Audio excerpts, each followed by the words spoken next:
السلام عليكم ورحمة الله وبركاته ودنيا تكبراتو ተመልካቾቼ እንዴት ናችሁ ሰላም ናችሁ ከኔ ጋር አልহামዱሊላህ ለቻናሌ አዲስ ከሆናችሁ ሰብስክራይብ ላይክ ያደረጋችሁ ዛሬ እንግዲህ ከረመዳን በኋላ ወደ ምግብ ስራችን ተመልሰናል ማለት ነው እና ተመልካቾቼ እንግዲህ ረመዳን ከወጣ በኋላ ማለት ነው እኔ ሁሉ ነገር ዝብረቅረቅ ሆኖብኛል እናንተስ እንዴት ናችሁ ለምሳሌ የእንቅልፍ ሰዓት በተለይ ለግራችሁ አልችልም ረመዳን እየመሰለኝ እስከ ዙር እየተኛሁም ስነሳ ሰዓቱ ይሄዳል ከዛ የምሰራው ራሱ ድንግርግር ይለኛል ማለት ነው እውነት እንቅልፍ በጣም ነው ያስቸገረኛል ወስደኝ ያለ መቼ ነው እንቅልፍ የሚመጣኝ ከፈጅር በኋላ ከሰዓት 7 በኋላ እንቅልፍ ይመጣኛል ማለት ነው የምነሳው መቼ ነው ሰዓት 9 እና እንግዲህ ዛሬ መኮረኒ በሸመልና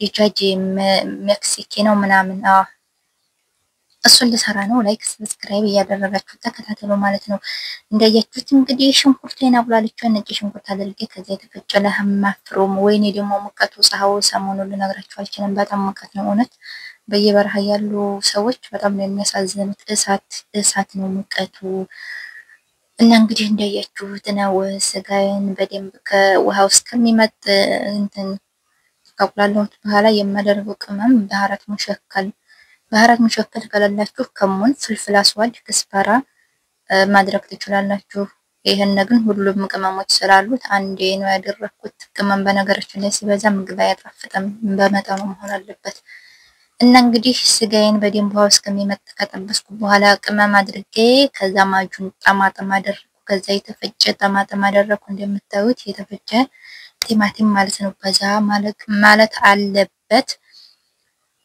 ከዛ እንግዲህ እንደያችሁት ጨው አደርጋለሁ አረቀስ በል ወዴት ነው ተንተከተከኩ እንደ ሽሮ በአላህ ከዛ ጨው አደረኩኝ ጨው አድርጌ ከድኘት ዋዋለሁ ማለት ነው በደንብ መተክተክ አለበት እሳቱን ቀነስ አርጋችሁ ከሌት ሰበህ ጠይብ ከዛ እንግዲህ መኮረኒ ለመቀቀል ደግሞ በመጀመሪያ የፈላ ውሃ በቀዝቃዛ ውሃ መኮረኒ አይቀቀልም በነገራችን ላይ አንዳንድ ሰዎች በቀዝቃዛ ውሃ ቀዝቃዛውን ውሃ መኮረኒውን ከቀዝቃዛ ውሃ ያደርጉና ያንተከትኩታል ውሃው ሲንተከተክ ጨው ታደርጋላችሁ ከፈለጋችሁ ዘይት ጠብ ታደርጋላችሁ ከዛ መኮረኒያችሁን ትቀቅላላችሁ ማለት ነው ከዛ ከበሰለ በኋላ ታጠሉታላችሁ ከዛ አሁን በሸመሉን ለመስራት የሚያስፈልገኝ ዝብዳ በነገራችን ላይ ይሄ ዝብዳ ቅባት የለውም የኬክ ዝብዳ ነው ቅባት የለውም ማለት ነው ዝም ብሎ ነገር ነውና ዝብዳ ካደረኩ በኋላ አንድ ማንኪያና ሁለተኛው ማንኪያ በደንብ አልሞላም ዱቄት አደረኩኝ ምክንያቱም ግሽጣ ጅብነ ስለምጠቀም በደንብ እንዳይወፍርብኝ ነው ዱቄት ያላበዛሁት ከዛ እንግዲህ በደንብ ከተበስኩት በኋላ ከዝብዳው ጋር ወተት አደረኩ ሚልክ ማለት ነው በደንብ አማስለዋለሁ በደንብ ማማሰል አለባችሁ ለምን ቁልጣ ይሆንም እንዳይጓጉልባችሁ እስከሚንተከተክ እንትን ማለት አለባችሁ ማማሰል አለባችሁ ከዛ አንድ ማንኪያ ጅብነ ካሳ አደረኩኝ አሁንም ማለቶን ማማሰል አለባችሁ ቆሽታ ይሄን ቀሽታ በነገራችን ላይ በሸመል ስትሰሩን እስከዛሬ ተሸውጃለሁ ክሬማ ጠበቅ ምናምን አረግና ቀሽታ አላደርግም ቀሽታ ስታደርጉበት ለነግራችሁ አልችልም በሸመሉ በጣም ቆንጆ ነው የሚሆነው ልስልስ ያደርጋል ለነግራችሁ አልችልም ብቻ እንደምታውት ማሻአላ በጣም ቆንጆ ሆናል በሸመሉ ከዛ ምን አደርጋለሁ 2 የጭልፋ ጨልፍና ከመኮረኒው ላይ አደርጋለሁ መኮረኒ ስሰራኔ በሸመል ከበሸመሉ ሶሱ ጋራ ለውሰዋለሁ መኮረኒውን ከስር በደንብ አደርጋለሁ በሸመል ማለት ነው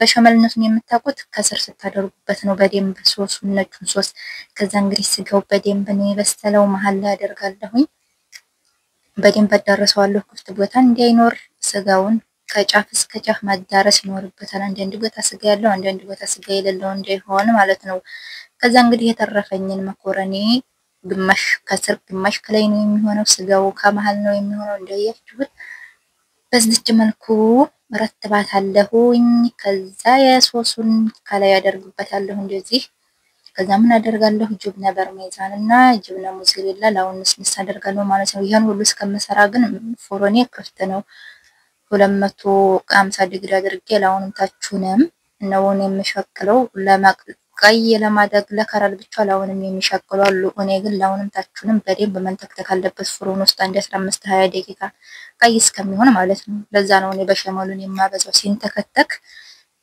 አሪፍ ነው። ገብቷችኋል? እንግዲህ ጅብነ ሞዘሬላና ጅብነ ፓርሜዛን ካደረኩ በኋላ እንደምታዩት ኦቭን ውስጥ አስገባሁኝ። ያው እየበሰለ ነው። እንዲህ መንተክተክ አለበት ከላይም ከታችም ትንሽ ቀረዋል። ቀይ አልሆነም። ቀይ ሲሆን ይወዳሉ የኔ ሰዎች። በደንብ ብራውን መሆን አለበት እና እንግዲህ ከወጣ በኋላ እንደምታዩት ነው። ማሻአላ ቆንጆ በሸመል ሆኗል ማለት ነው። እንደምታዩት ጅብነው ለአሁን ቀይ አድርጎታል። በተለይ ጅብነ ሞዘሬላ ቀይ ይጠቅማል ማለት ነው ለበሸመል። እንግዲህ ደግሞ ሌላኛው ምሳ ሁለት አይነት ነው የምሰራው። እንትን ነው የምሰራው ዛሬ ዶሮ በኮዳሪ ዳይት ምግብ ቀለል ያለ ለረጅም የሚሆን ማለት ነው። ዲጃይ ሰዱር እንዲ እዚህ ጋለኝ አጣጥቤ ቆራርጬዋለሁ። እዚህ ጋር ደግሞ ፍልፍል መለወን፣ ሽንኩርት፣ ካሮት አለኝ እንደያችሁት። እንግዲህ ቀመመዋለሁኝ። በነገራችሁ ላይ መኮረኑን ከመስራቴ በፊት ነው ይሄንን ቀማምሜ ተላጅው ያስቀመጥኩት። የኦይልስ አደርግ ግን ወደ ኋላ ነው ያደረኩት። ቀመማችሁ አንድ ሰዓት 2 ሰዓት ተላጅ ብታስቀምጡት በጣም አሪፍ ነው። የምጠቀማችሁ ግብአቶች እዚህ ጋር ፍልፍል መጅሮሽ አለ ትንሽ እንዲያቃጥል፣ ጨው አለ፣ ቶም ፓውደር፣ በሰል ፓውደር። ይሄን ደግሞ የሾርማ ባህራት ነው ትንሽ ነው የማደርገው። እንደምታዩት ፓፕሪካ፣ ፍልፍል አስዋድ፣ እነዚህ ዘይቱን፣ ሽንኩርት፣ ነጭ ሽንኩርትና ዝንጅብል አድርጌ በደንብ አሸውና ተላጅ አስቀምጠዋለሁኝ።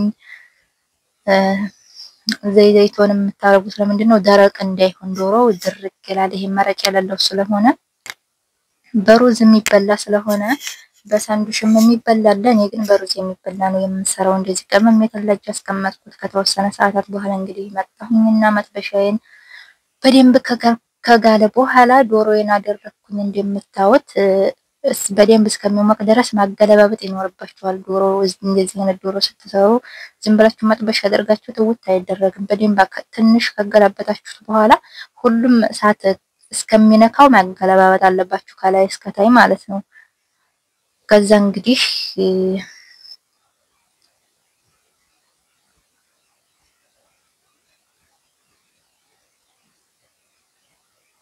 ሁሉም እሳት እንደነካው ካወቃችሁ በኋላ ከድናችሁ 10 ደቂቃ በቂ ነው። እሳቱን ቅንስ አድርጋችሁ መረቅ እንዲተፋላችሁ ማለት ነው። እና አሁን ከላይ እስከታይ እየተዳረሰልኝ ነው። ትንሽ ይቀረዋል። ይሄንን ሳደርግ ግን እሳቱ በደንብ እስከ መጨረሻ ነው ያደረኩት። ገብቷችኋል? እስከ መጨረሻ ስላችሁ የኤሌክትሪክ እንትኑ ነው ይሄ ላውን መስታወት ያለው ይሄ ጋዝ ምናምን አይደለም፣ ያምቦባ አይደለም፣ የካርባው ኤሌክትሪክ ስለሆነ ነው። ዳይፍ ነው በነገራችን ላይ በጣም ዳይፍ ነው። ከዛ እንግዲህ ከዲኛ 10 ደቂቃ ምናምን ተዋለሁኝ። እንደምታዩት 10 ደቂቃ በኋላ ተመልሼ መጣሁ። ከዛ ሽንኩርቱን አድርጋለሁ በመጀመሪያ ትንሽ ከበሰለ በኋላ ሽንኩርቱና ዶሮ፣ ካሮቱ ምክንያቱም ስለማይበስል ቀድሞ መሆን አለበት። ከፍልፍል መለወኑ ቀደም አድርጋችሁ ካሮቱን እንዲበስልላችሁ ማለት ነው። እንደምታዩት ያው እየበሰለ ነው። ዶሮ ጊዜ አይፈጅም በነገራችን። ከዛ እዚህ ጋር እንደምታዩት አረንጓዴ ቢጫ ቀይ ቃሪያ ማለት ነው። አረንጓዴ ቢጫ ቀይ ነገር ሳለ የኢትዮጵያ ሳይ ማለት ነው የኢትዮጵያ ባንዲራ ነው ትዝ የሚለኝ። በዚህ መልኩ አልቋል ምግባችን።